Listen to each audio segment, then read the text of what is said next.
Hello everyone. Today our group will present on human resource management challenges in the era of globalization with a focus on educational institutions such as schools and universities.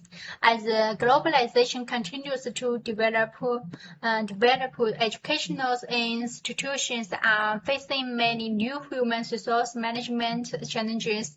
In this presentation, we will discuss several key challenges and use examples from China to show how these issues affect schools and universities. Okay, I'm Nipi. Let's begin. This slide shows the main topic of our presentation. We will discuss 6 important human resource management challenges. They are talent retention, talent shortage, workplace mental health, reskilling and upskilling, hybrid work management, and ethical technology concerns.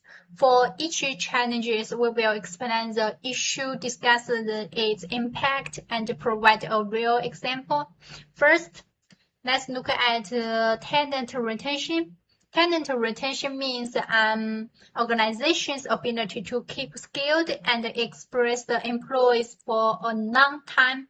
In the education sector, retaining talented teachers and researchers has become more difficult because competition is increasing worldwide. Many educators leave their jobs because of heavy workloads, limited promotion opportunities, low job satisfaction, or better offers from other institutions. As a result, schools may experience high turnover rates, loss of experienced staff, and higher recruitment and training costs.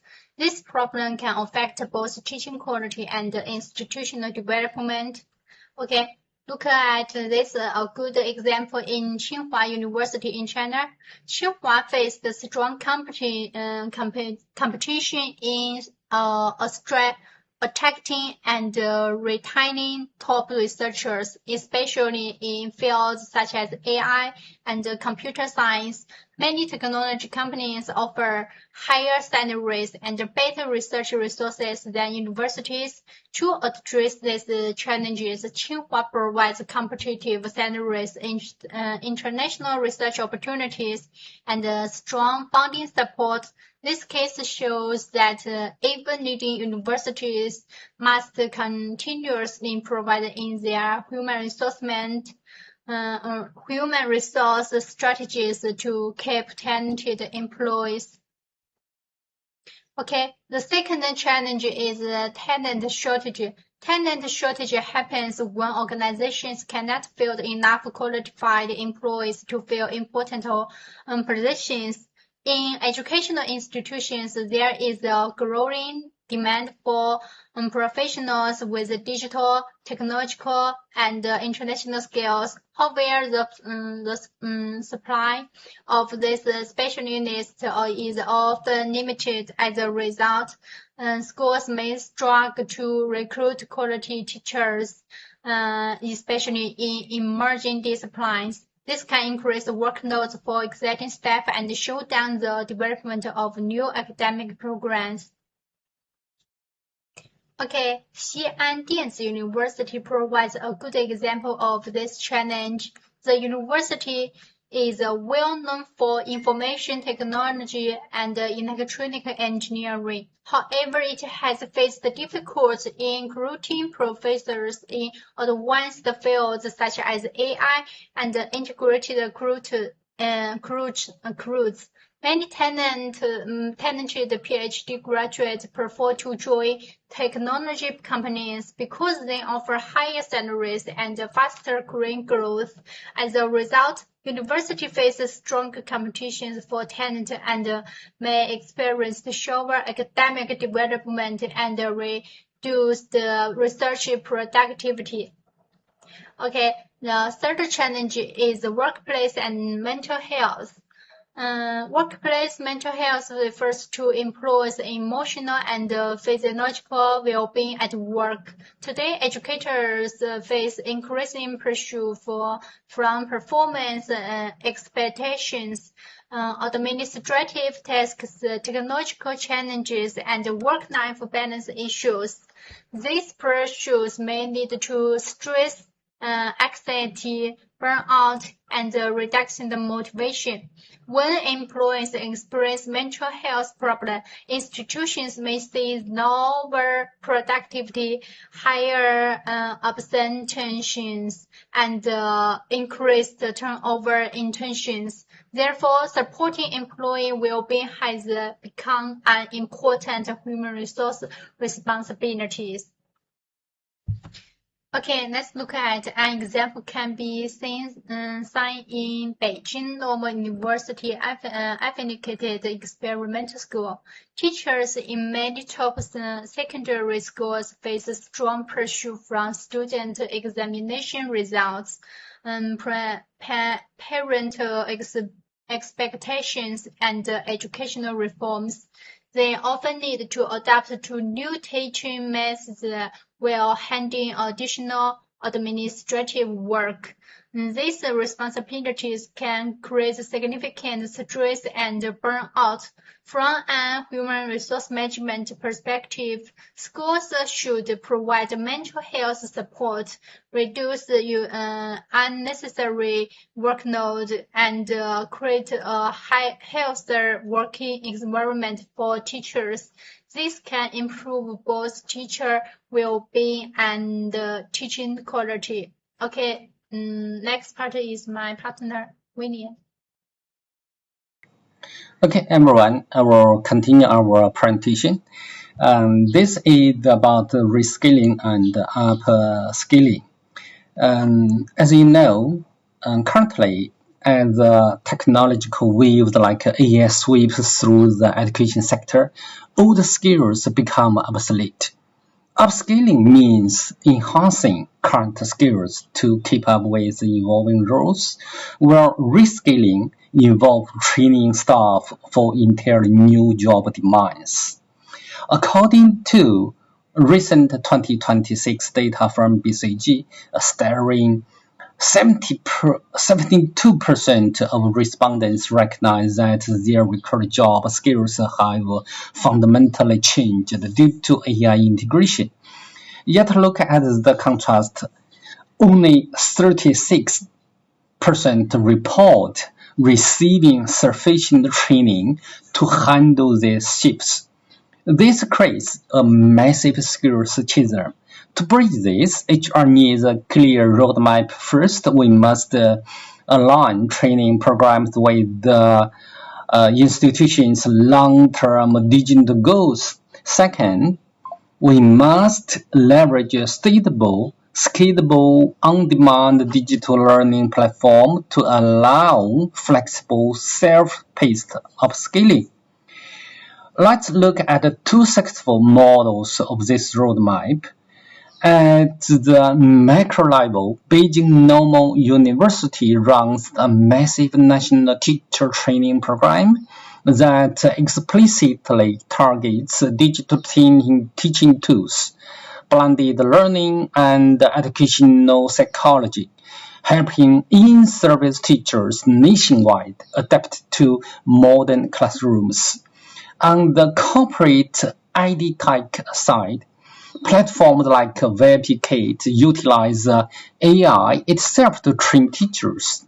Their AI analyzes live teaching video feeds, generates data-driven pedagogical feedback, and maps out automated, personalized upskilling paths for each educator. Here comes our fifth challenge, that is hybrid work management. As you know, globalization and digital tools mean campus life is no longer strictly bound to physical desks. HR must learn to manage mixed remote and on-site workflows for faculty and administrative staff alike. This requires high-enabled integration using enterprise tools like Fisu or Dean Talk to sync workflows. Alongside deep understanding of rule adaptation, tailoring hybrid rules dynamically based on whether an employee is a researcher, an administrator, or a student counselor. And to define it clearly, hybrid work in education integrates remote preparation and virtual research with on-site teaching and student services.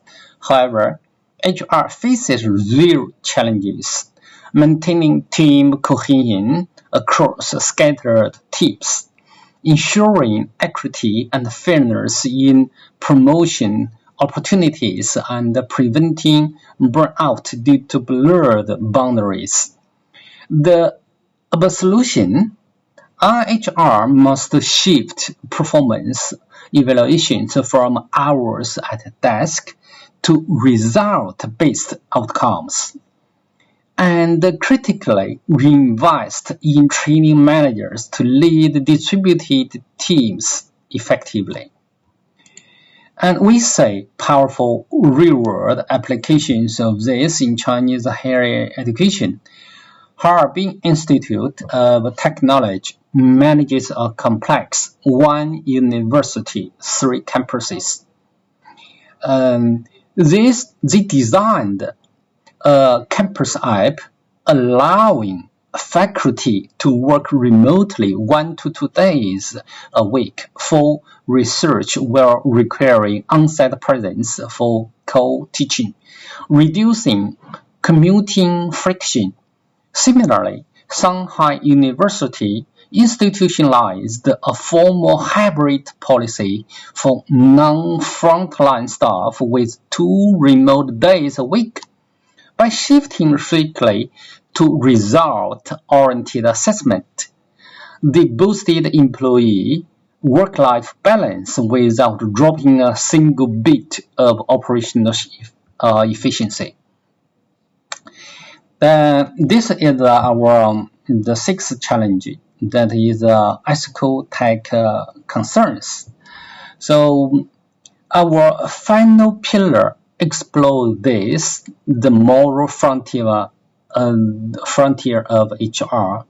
HR and grading processes become heavily algorithmic. We run into major ethical dilemmas. High-profile incidents have shown that biased algorithms can screw student evaluations or admissions, seriously damaging equity. Furthermore, global regulators are clamping down with strict data privacy laws. There is the widening trust gap, where users fear continuous surveillance and opaque data misuse, which directly erodes an educational institution's credibility. And how do HR and educational leaders solve this? We must build an ethical framework centered on 4 items, that is, defining clear ethical principles for data usage, conducting independent, rigorous bias audits on software, maintaining a human-in-the-loop approach to machines, never make high-stake career or student decisions solo, and ensuring full transparency. Prime example is China's Gaokao University entrance exam, where AI has been introduced to grade essays because this is so high stakes. Authorities build a rigorous, multi-layered human validation and review process around the AI to guarantee total fairness, accountability, and the public trust. Okay, that's it. Thank you.